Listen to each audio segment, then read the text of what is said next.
Quel est l'intérêt qu'un dirigeant trouve à faire souffrir son propre peuple? Oui, je suis fâché.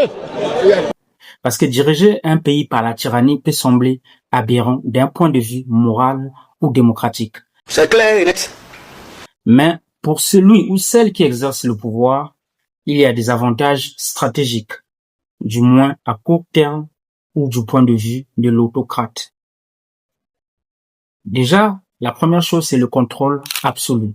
Le dirigeant peut imposer ses décisions sans contre-pouvoir ni débat. Les lois, la justice et les médias peuvent être modelés à sa juste convenance.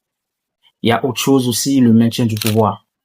Parce que en supprimant l'opposition politique, médiatique et sociale, il est plus facile de rester au pouvoir longtemps. Il y a autre chose aussi, les élections. Si elles sont organisées, elles sont soit manipulées ou purement symboliques. Il y a l'enrichissement personnel et de son cercle.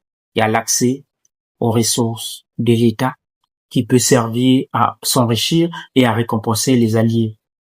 Les contrats, concessions et richesses naturelles peuvent être distribués de façon clientéliste. Moi-même, je me vois pitié de moi-même.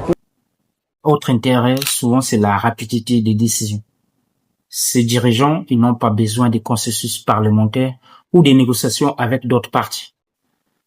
Les projets politiques sont imposés directement, parfois plus vite, mais ne sont pas toujours mieux. Vous allez voir, il y a beaucoup de projets qui peuvent être mis en place, mais qui ne réussissent pas à la fin, qui n'aboutissent pas à bonne chose. Il y a le renforcement de l'idéologie et du culte de la personnalité. Ça passe souvent par la propagande qui peut façonner la façon de penser collective, c'est-à-dire réduire la contestation et légitimer le pouvoir. Les opposants sont assimilés à des traîtres ou à des ennemis de la nation. C'est ce qui se passe dans ce milieu. Et ce que nous savons tous, l'histoire nous montre que la tyrannie a des gros inconvénients.